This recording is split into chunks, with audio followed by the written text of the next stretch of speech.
So today we're going to make some Jamaican oxtail. So let's take a look at what you need to do here. First thing you do is in your clean sink that you've already cleaned out, you are going to rinse off your oxtails and you're going to trim up the fat off of them. So just take off a little bit of the fat so there's not so much on them. Once you get the oxtails trimmed up in a separate bowl, we're going to go ahead and put in some cold water. And then I add in a little bit of white vinegar. Not too much. And then also some lemon juice. You can do one or the other. You don't have to do both. I just like a lot of acid to kind of cut down all of the stuff off my meat. Okay, so then you're going to rinse these up. Just get them real cleaned off. And then we're going to drain them out. What does this do? It just gets off all the, gristle and all that extra stuff that you don't need. And you can see, I didn't take off all the fat, but I took off a lot of the big chunks of fat, just so it's not so fatty when we're eating it.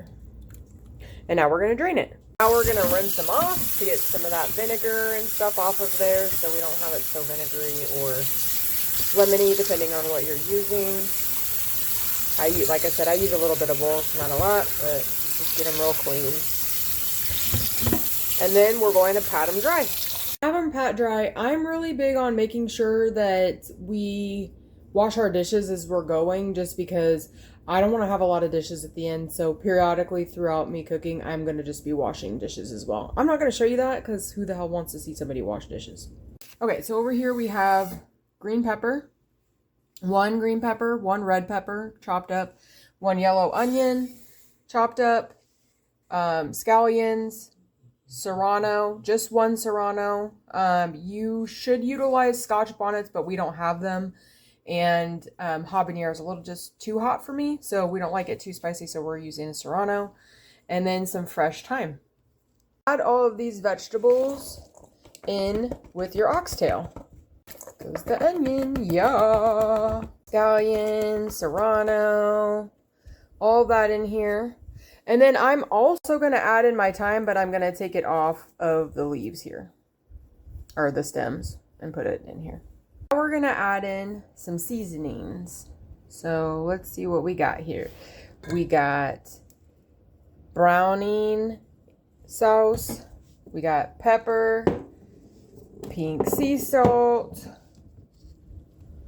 ginger, garlic, onion powder, garlic powder, seasoned salt, and then we also have some soy sauce, and we're going to add it all into our bowl here.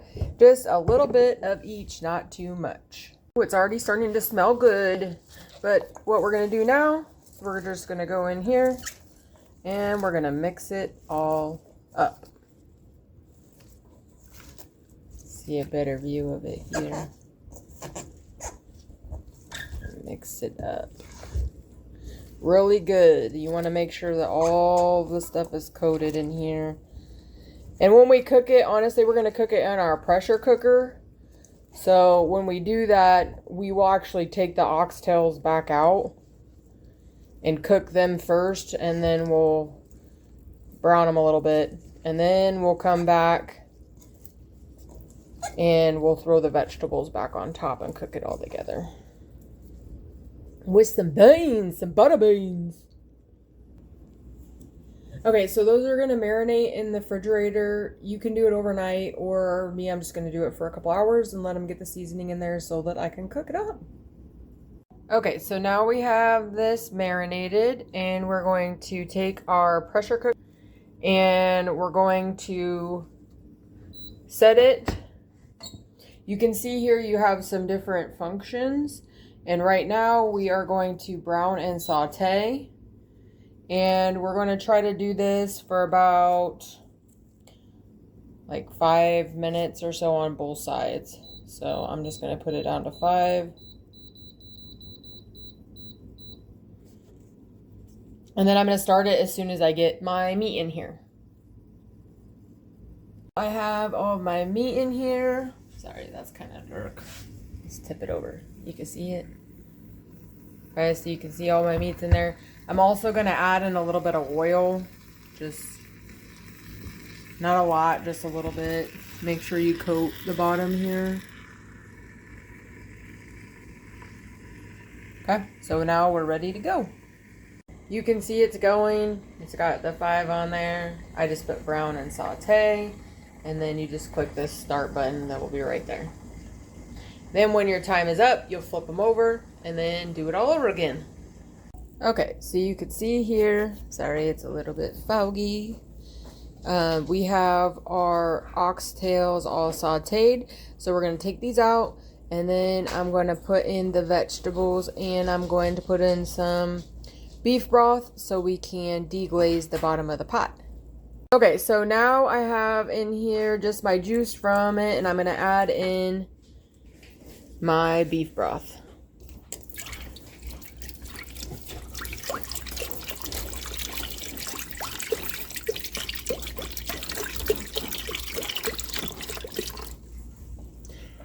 I'm going to add back in our oxtails.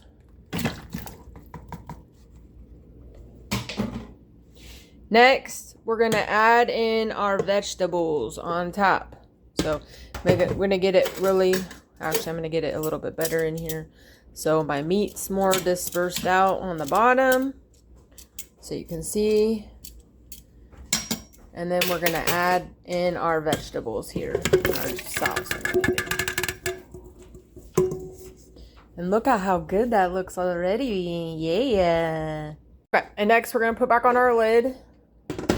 I had some problems with this earlier. I just got this. This is the I think the Pioneer Woman one. But also remember that if you're using a pressure cooker, you have to make sure you vent it after you're done.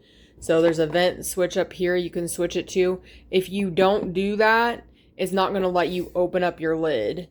So for right now, I don't want that. I want that to be on seal. And it tells you that up here too, like your instructions. But anyways, we're going to start. And then I want to put this on for 45 minutes. Sorry about my dogs. So we're going to go pressure cook. And then we're going to go up to 45 minutes. Whoops, wrong way. And then I'm going to hit start. And then it should go ahead and go cycle through and start pressure cooking for you. As you can see, I switched my pot to vent. And now it's smirking out. You can't see it as well now because it's almost done. But yeah, as soon as your timer goes off, make sure you do that. It's on hold now. I think that says 0H, but I'm saying it's on hold now until you continue on with whatever you're going to do next. Me, I'm waiting for this steam to quit so I don't burn myself. In here, I added in some butter beans. I'm also going to add in some ketchup and some cornstarch. However much you like to your liking.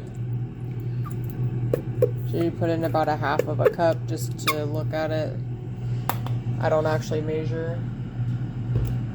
And then cornstarch. The cornstarch is going to thicken it up. So don't put too much. But I would say maybe about a half a cup of that as well. And then mix it all together. Mix it up, mix it up. And I'm going to clean up my mess right now. FYI, during this time, I do have my oxtail out already while I let the sauce cook. Okay, so with this, I made some white rice and then I put some butter, some thyme, some salt, some pepper in there. So that's ready to go. We got some asparagus. I might have overcooked that just a little bit. It's air fryer ones. Yay! And our pot just went off. So we can go ahead and stir it up. And I put my oxtails right back in here just a second ago. So as soon as it went off, I just added them right back in. And you can see it's like gravy and your beans look all yummy. And now I'm going to plate it. And now you have your plate. Asparagus, oxtail, butter beans, oxtail gravy over top of some white rice. Are you in?